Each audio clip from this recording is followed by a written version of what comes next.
Hello, George Mason University, and welcome to another episode of Watch This. Here in the studio with me is Tommy Britt, my co-host. I'm Frank Cole, and we're both professors in George Mason University's Film and Video Studies program. Now, today on this episode of Watch This, we're going to be discussing two recently released and somewhat popular films, Where the Wild Things Are and Paranormal Activity. Yes, you heard correctly. Those two films will be analyzed in this show. This is not a programming error. The reason we're going to be looking at these two shows is to actually discuss three different topics that are very relevant to these films. We'll be discussing the issue of audience expectation and how it can influence the filmmaking process and writing process, the influence of genre on filmmaking, and then last but not least, and perhaps most important to these two films, the concept of length and pacing within a film narrative. Tommy, which film would you like to begin with? Why don't we go ahead and begin with Where the Wild Things Are? All right, very good. What are your thoughts on it? Well, I feel like you shared with me something earlier that I think would be an interesting way of getting into it, which is the fact that you actually had a first-hand account of kids seeing it. Yes, I did. I actually took my stepdaughters, a 5-year-old and a 2-year-old, to see this film.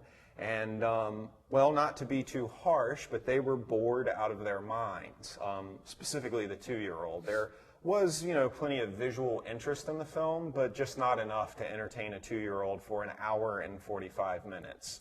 The 5-year-old did her best to engage with the story and did much better, but was still kind of disconnected from it. And needless to say, afterwards, her only reactions to the film was that she liked the howling. Okay, well, I think in one way, what you said about keeping them visually entertained is one measure by which we can say that was a good kids' film. But do you think there are films that successfully keep them entertained with story as well? Again, I would have to say the 2-year-old story is probably not as important. Right. It is definitely an issue of visual cues, visual interest.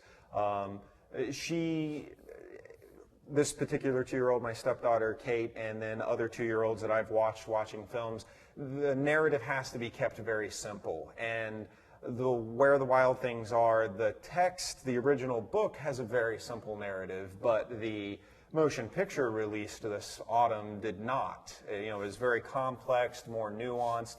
For me, this was a film for adult audiences, not necessarily for children audiences or child audiences. And I don't know if it was necessarily marketed that way. Yeah, and I agree about the story. I think that once they took the source material and turned it into a plot for this film, it's not even that they added a lot of text. It's almost like they focused more on the subtext. Right. And so if you read the original book, you might question why he's so angry or why he has so much angst and why he has to create this fantasy that he goes through. But with the film, you have this story of his mother who's dating, and he resents that. His sister has older teenage friends. He resents that. He cries in front of them, destroys his sister's room. So you're getting not only a pretty sad kind of adult look at what it is to be a child of a single mother, but you're also getting a sad character that the kids are identifying with. And I think that most kids wouldn't value that. They want to see someone who's happy. And even though he learns lessons within the film as a result of his adventure, so much of the script is about that subtext of anger, sadness, resentment, all these feelings that, unless you're an adult, you're not thinking that critically about. And so I would agree that in that way, in adapting it from a fairly straightforward but still intelligent book, they brought out the more adult qualities within it and marketed it, as you said, to kids. Right, when perhaps it should have.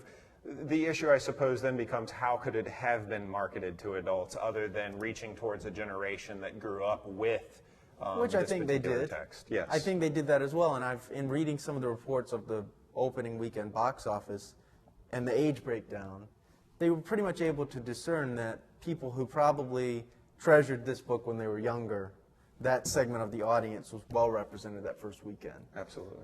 And then the confused parents with the kids thinking they had brought them to a kid's movie. Right. What about the length of the movie and the pacing of the movie?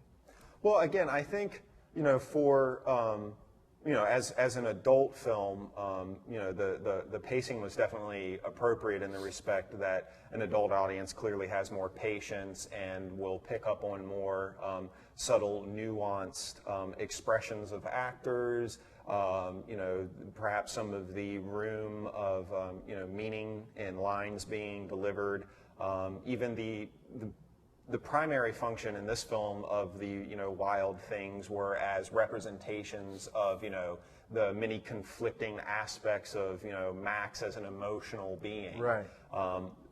So the pacing I felt, and the dialogue that had been added that just was not in the original text, as an adult film, a film made for an adult audience, the pacing was acceptable. But then again, as I've stated earlier, for children it was incredibly slow. Yeah, and I thought that even for an adult audience watching it, I did question why they... In one way, I appreciated how quickly they dove into the story in the beginning when he's in his normal environment. But then I felt like that moment didn't last long enough in certain ways. You see things he goes through that make him angry, but then once they get to his fantasy, or once he gets to the island, I thought there was an unnecessarily protracted scene or sequence of him meeting them and the kinds of threats they represent to each other and to him. And there's this long night exterior that just felt like it went on too long, almost like they wanted to get you used to the characters before you saw them in the daylight, which was a really weird... I still don't fully understand why that scene went on so long, because I thought that when they got to the next day, that was the night, and then they got to the next day, the movie really picked up and became... So I don't know, I felt like those were minutes of the film that could have been spent in that other story world. Because then when you come back to that story world at the end of the film, that's really the emotional payoff, is him having to leave his new friends because he's learned all his lessons, and then going back to his mom as a more mature kid. And so I thought the emotional payoff was there, and it might have even been better had we had a longer first act.